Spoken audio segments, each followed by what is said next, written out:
안녕하십니까. 발질환 무엇이든 물어보세요. 이우천입니다. 그래서 제가 지난번 동영상에서 푸드앤클 서저리, 그러니까 유럽 학회, 유럽 족부 족관절 학회 학회지에서 상을 받은 거를 소개를 해드렸습니다. 근데 이제 그 중에서 그 상을 받은 것이 관절에, 그러니까 안쪽이나 바깥쪽에만 관절염이 있는 게 아니고 옆에서 봤을 때, 앞뒤로 봐서는 그게 아닌데 뒤만 좁아지는 관절염, 후방 관절염, 이런 말을 제가 만들어낸 겁니다. 이 세상에 없던 거를 만들어낸다는 것이 제가 한편은 의사로서 환자를 치료하는데 그 환자 개개인이 좋아지는 거를 또 그걸 바라면서 치료를 하는데 보람이 있고, 하나는 여태까지 없는 모르던 어떤 사실을 알아내서 그거를 환자를 위해서 사용하는 그런 의미가 있기 때문에 이런 걸 모르는 걸 알아내는 게 제 개인적으로는 가장 큰 의미가 있는 일입니다. 그래서 뒤만 좁아진 관절염, 후방 관절염이라는 걸 알아냈다는 것, 그걸로 상을 받았고, 그것에 대해서 치료를 어떻게 할지에 대해서는 이와 같은 별도의 논문을 내서 그것이 이미 미국 학회지에 발간이 됐습니다. 작년에. 그래서 이러한 분은 물론 다른 분들도 이런 거를 제 논문을 보고 생각을 해서 알고 치료하는 분들이 있겠지만, 아직은 이것이 전 세계적으로 아주 생소한 문제이기 때문에 이런 것이 이 동영상을 보시고서 내가 이거 아닐까 하는 분은 꼭 한번 저의 의견을 들어보시기 바랍니다.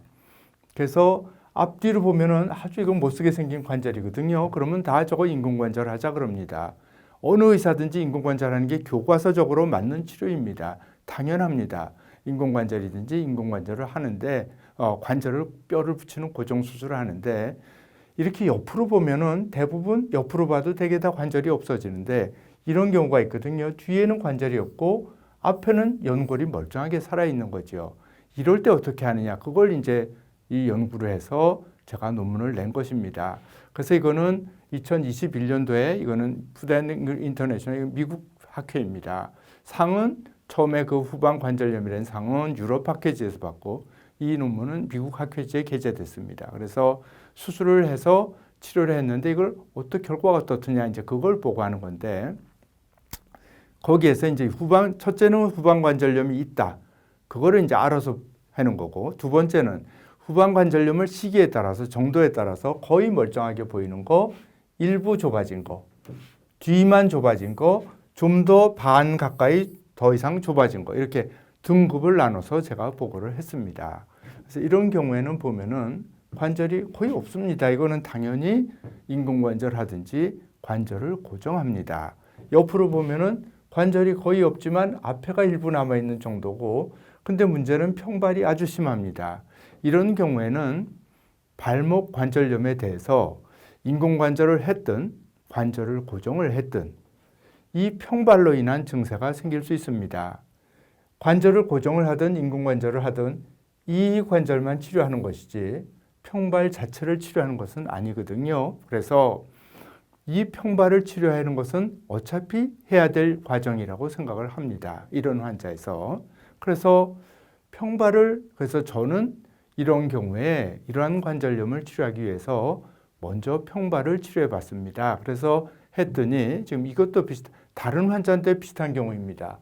아주 관절염이 너무 심합니다. 연골이 여기도 연골이 하나도 없어가지고 뼈끼리 딱 마주쳐서 닿고 있습니다. 굉장히 아픕니다.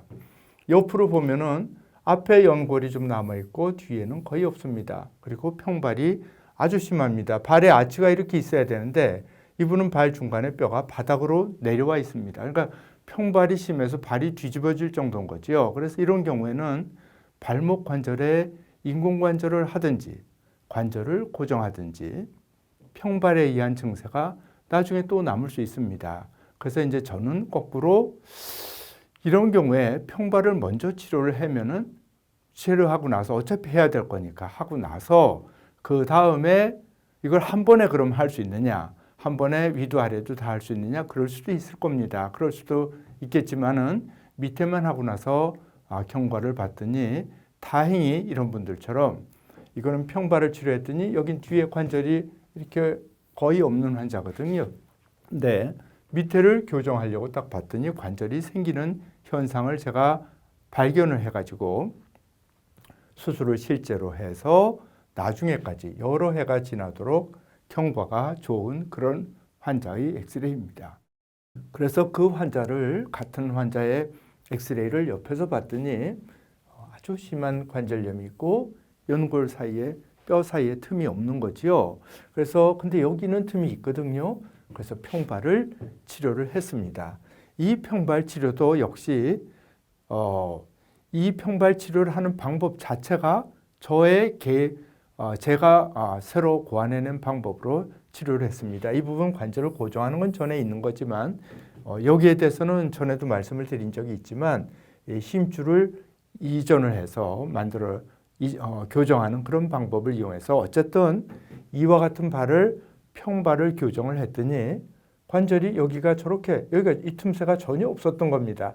여기가 지금 틈새가 아주 잘 생겨가지고 여러 해 동안 잘 쓰고 있는 환자의 엑스레이입니다. 만일에 이렇게 해서 이와 같이 교정이 되지 않는다면 그때 가서 여기에 대해서는 인공관절을 할 수 있는 겁니다. 이와 같은 경우에 인공관절 하면은 이것이 평발로 인한 증세가 계속될 수 있기 때문에 그런 방식으로 환자분과 상의해서 치료를 하고 있습니다. 그래서 사실 뭐 이런 거가 그냥 이런 개념, 이런 관절염이 있다. 그걸 알아내고 또 그거를 실제로 치료해서 이렇게 결과를 얻었다. 이런 거는 이게 미국이라서 더 잘하고 유럽이라서 더 잘하고 우리나라가 더 못하냐 잘하냐 이런 문제가 아니고 아예 아무것도 없는 상태에서 저 그냥 머릿속에서 그걸 만들어내서 다행히 이런 좋은 결과를 얻어내게 돼서 저 자신으로서도 상당히 기쁘고 이런 분들한테 도움을 줄 수 있는 것이 상당히 다행이라고 생각합니다. 그리고 그런 것을 이러한 치료의 발판이 되는 전방이나 후방 연구 논문에 그런 관절염이라는 개념을 적어낸 연구 논문에서 유럽학회에서 그래서 상을 받게 됐는데 이거는 유럽학회의 학술지고 거기에는 이렇게 처음에 여기 오스트리아부터 쭉 유럽 각국의 족부 족관절 학회에서 다 여기에 참여하고 있는 그런 중요한 학술지라고 할 수 있고 거기에서 상을 받은 것이 상당히 의미 있다고 생각을 합니다. 연골이 다 없어진 경우에는 관절을 고정하거나 인공관절을 하는 것이 너무 당연하지만 일부만 없어진 것처럼 보여도 후방관절염, 뒤만 좁아진 경우에는 실상 옆에서 보면 일부만 없어진 건데 보통 엑스레이를 찍으면 꼭 다 없어진 것처럼 보일 수가 있거든요. 그래서 그런 경우에는 꼭 한번 다시 평가를 받아보시기를 권해드립니다. 대단히 감사합니다.